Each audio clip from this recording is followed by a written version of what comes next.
আসসালামু আলাইকুম এভরিওয়ান। চেনা অচেনা ভালোবাসা গল্পের 43 নম্বর পার্ট। তো আর বেশি কথা না বলে চলুন গল্প শুরু করে দেই। আবরার কথাটা শুনে দীর্ঘশ্বাস ফেলে বলল, ডাক্তার আমার বাচ্চার দরকার নেই, আপনি অপারেশন করে ফেলেন। ডাক্তার বলল, আপনার ওয়াইফের রক্ত শূন্যতা স্যার, এমন অবস্থায় যদি আপনি অপারেশন করেন তাহলে সমস্যা দেখা যাবে, পরবর্তীতে একেবারে মা হওয়ার ক্ষমতায় হারিয়ে ফেলবে। এর থেকে ভালো আপনি একটু যত্ন নেবেন আর পুষ্টিকর খাবার ফলমূল খাবেন, বাকিটা আল্লাহর ইচ্ছা। বিকাল 4টা আবরারা আনায়া প্রবেশ করে চৌধুরী বাড়িতে।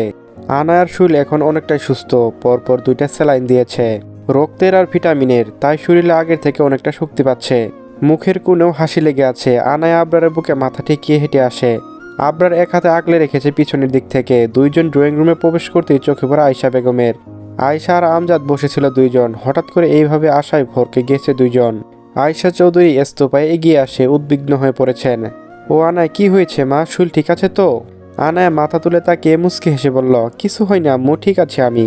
আনায়ার জবাবে সন্তুষ্টি হয়নি আয়শা। তিনি আর চোখে ছেলের পানে তাকিয়ে রয়েছে। ততক্ষণে আমজাদ এসে পাশে দাঁড়ায়। দুইজন একসাথে তাকিয়ে রয়েছে ছেলের পানে, যেন অপরাধী শনাক্ত করেছে দুইজন। আবরার দুইজনের দিকে এক পলক তাকিয়ে মুখে মুচকিচ উচ্চারণ করে বলে, এইভাবে তাকানো মানে কি? কি হয়েছে ওর, কি করেছো তুমি? বাবার কথায় চটে যায় আবরার, কিন্তু মুখ ফুটে কিছু বলেনি। গম্ভীর কণ্ঠে বলে, দাদু হচ্ছে তুমি। ওহ, ঠিক হয়ে যাবে, আমজাদ বেখেয়ালিভাবে বলে বসেন।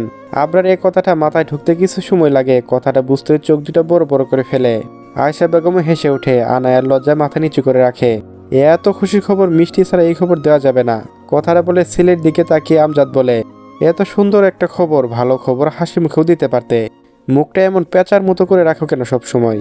জন্মের পরে মধু না দিয়ে করলার রস দিয়েছ, তাই মিষ্টি কথা বের হয় না। আমজাদ চৌধুরী আর কথা বাড়ায় না। এই ছেলের সাথে কথা বলা বৃথা। কোনো কিছু ঠিকঠাক উত্তর কখনো দিবে না। তিনি ওয়াফিকে ডাকতে ডাকতে বেরিয়ে যায় মিষ্টি আনার উদ্দেশ্য। আয়শা বেগম রান্নাঘরের দিকে পা বাড়ায়, সকলের জন্য বিকেলে নাস্তা তৈরি করবেন। আনায়ার জন্য ফলের রস। আয়শার চোখে পানি চিকচিক করছে। দীর্ঘ 9 বছর পর মেয়েটাকে তার ছেলে যে মেনে নিবে সেটা কখনো ভাবেনি তিনি। মেয়েটার শান্তি দেখে তার নিজের মনের ভেতর একটা শান্ত হাওয়া বয়ে যাচ্ছে। আয়শার হাতে উল্টো পিঠ দিয়ে চোখের পানি মুছে কাজে হাত লাগায়। তার কাছে সাহায্য করার জন্য দীপ্তি বেগম এগিয়ে আসে। দুইজন হাসি ঠাট্টা কাজ করছে। গত 2 দিন যাবৎ সাদিয়ার সাথে যোগাযোগ করতে পারেনি রাতুল। ইয়ামিনের বিয়ের ব্যস্ততার জন্য পারছে না। বাগানের ছোট রুমে বাসর সাজানোর সময় মনে পড়ে মেয়েটার কথা।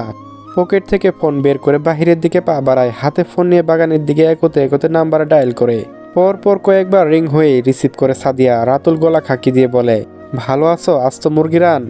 আসলে ইয়ামিনের বিয়ের জন্য সময় পাইনি খোঁজখবর নেওয়া, তাই অন্তরে অন্তঃস্থল থেকে সরি। আমি চৌধুরী বাড়ি গেটের সামনে, এগোন আপনি, সাদিয়া বলল। রাতুল ফোনটা পকেটে রেখে গেটের দিকে এগিয়ে যায়। ছোট ছোট পায়ে গেটের দিকে যায়। এপাশ ওপাশ তাকাতেই চোখ যায় দূরে হেঁটে আসা একদম পাবলিকের দিকে। রাশমি, আলিফ, শিমুল আর সাদিয়া সবার কথা বলতে বলতে এসে হাজির হয় তার সামনে। রাতুলের চোখ যায় আলিফের আর শিমুলের উপর। দুইজনকে দেখে মেধার সপ্তম আসমানে পৌঁছে গেছে ইতিমধ্যে।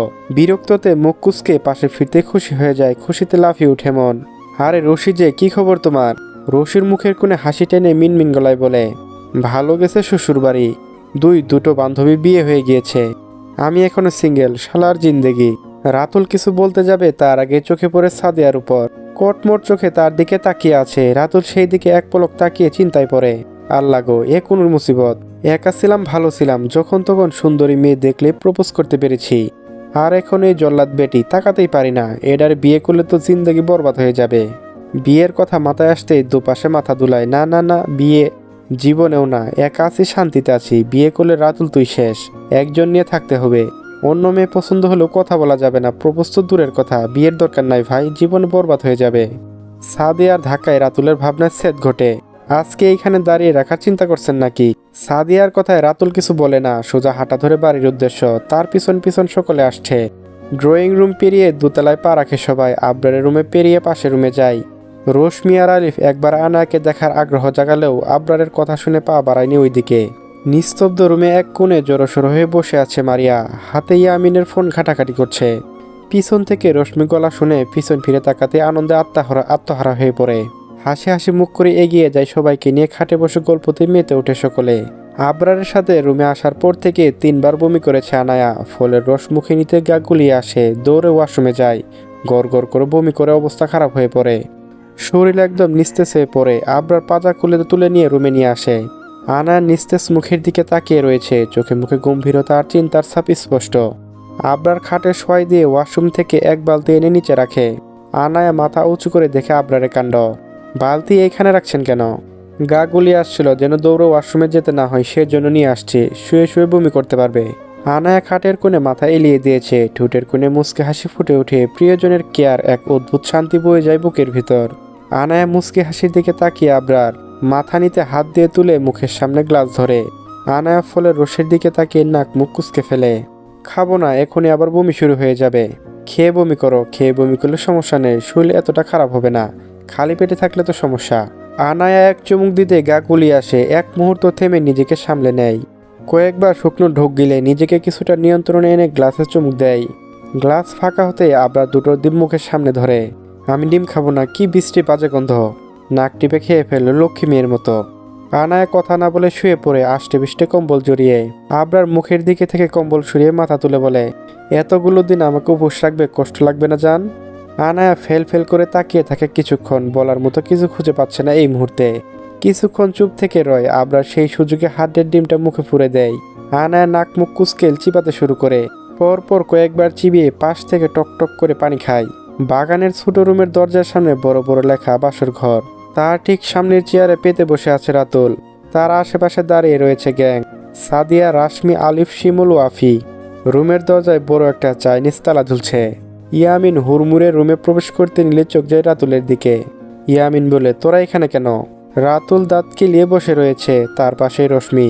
টাকার জন্য 70,000 দে, তালা খুলে দেই। আমার বউয়ের কাছে আমি যাব, তোদের টাকা দেবো কেন? রাশমি বলে, টাকা না দিলে ওইখানে ঘুমিয়ে পড়েন ভাইয়া। রেশমির কথা ইয়ামিন আর কিছু বলেনি, মুখ কুচকে পকেট থেকে একটা 1 লাখ টাকার বান্ডিল বের করে দেয়।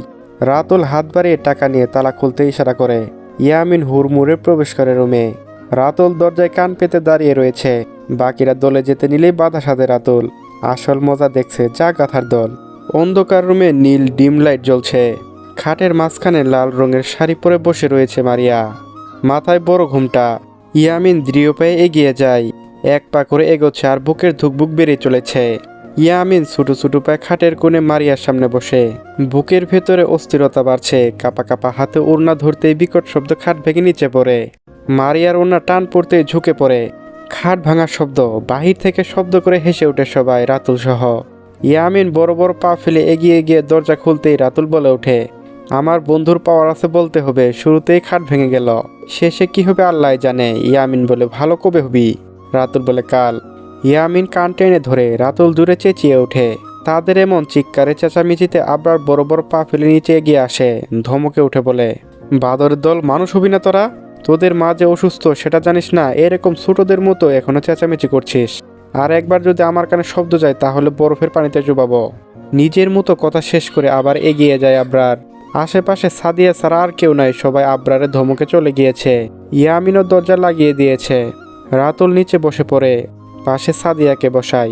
ওরা কি করছে গো এখন? রাতুল বলল, লুডো খেলছে। সাথে সাথে রাতুল পকেট থেকে মোবাইল বের করে লুডো বের করে খেলতে শুরু করে। চলবে, গল্পটি কেমন লাগলো অবশ্যই জানাবেন। পরবর্তী পার্ট এবার খুব তাড়াতাড়ি দিব।